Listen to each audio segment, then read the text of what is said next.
भाई साहब, आप शिक्षित तो हो लेकिन तर्क से दूर दूर तक कोई नाता नहीं है। अपनी अंधभक्ति और ब्राह्मणों की मानसिक गुलामी को अहिल्याबाई होलकर की आड़ में छुपाना चाहते हो। जिस ब्राह्मणी व्यवस्था का महिमा मंडन कर रहे हो वह कुछ नहीं वर्ण आधारित एक सामाजिक व्यवस्था है। ब्राह्मण, क्षत्रिय, वैश्य और शूद्र, इस व्यवस्था में आप शूद्र हो जिसे आपके प्रिय धर्म ने शिक्षा, संपत्ति, शस्त्र, मान सम्मान का अधिकार नहीं दिया है। ऊपर के चारों वर्णों की सेवा करना ही आपका कर्तव्य बताया गया है। भाग्य, भगवान, देवी देवता, स्वर्ग, नर्क, पूर्व जन्म, पुनर्जन्म, मोक्ष, वैतरणी सब आपका शोषण करने के लिए ब्राह्मणों द्वारा की गई परिकल्पनाएं हैं जिनका कोई अस्तित्व नहीं है। ये बात हमारे सभी समतावादी महापुरुषों फुले, साहू, अंबेडकर, पेरियार, डॉक्टर राम स्वरूप वर्मा, पेरियार ललई सिंह यादव, जगदेव बाबू आदि ने कही है। उन्होंने शूद्रों के जीवन स्तर को ऊंचा उठाने, उनके सोए स्वाभिमान को जगाने के लिए आजीवन संघर्ष किया है।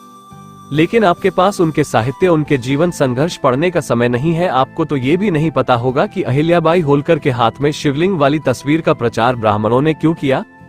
हाथ में तलवार लिए घोड़े पर सवार वीरांगना का क्यों नहीं।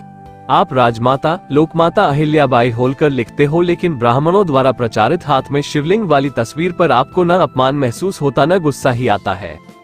बहुत सारी ब्राह्मण, क्षत्रिय वर्ण की महिलाएं भी शिव भक्त रही हैं। उनके हाथ में शिवलिंग वाली तस्वीर क्यों नहीं प्रचारित किया।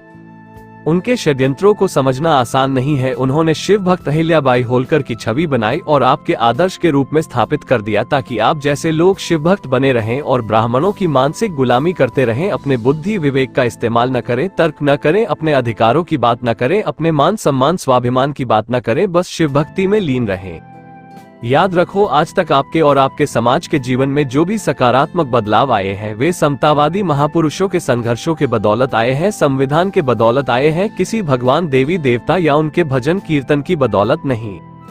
अभी भी समय है। ब्राह्मणवाद के षड्यंत्रों को समझिए, उनके मकड़जाल से बाहर निकलिए, अपने समतावादी महापुरुषों को पढ़िए, उनके बताए मार्ग का अनुसरण करिए। ध्यान रहे, भक्ति करोगे तो अगली पीढ़ी को आशारामो, राम रहीमो, रामपालों के आश्रमों में पहुंचाने के गुनहगार बनोगे और अपने महापुरुषों को पढ़ोगे तो तर्कवादी बनोगे। वैज्ञानिक दृष्टिकोण विकसित होगा और अगली पीढ़ी भी तर्कवादी बनेगी। वे अपने बुद्धि विवेक का इस्तेमाल करेंगे, इंजीनियर, डॉक्टर, वैज्ञानिक एवं उच्च अधिकारी बनेंगे। कोई ऐरा गैरा नत्थु खैरा उनका किसी प्रकार का शोषण नहीं कर पाएगा।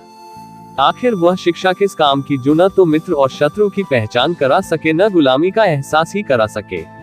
लेखक चंद्रभान पाल, BSS। धन्यवाद।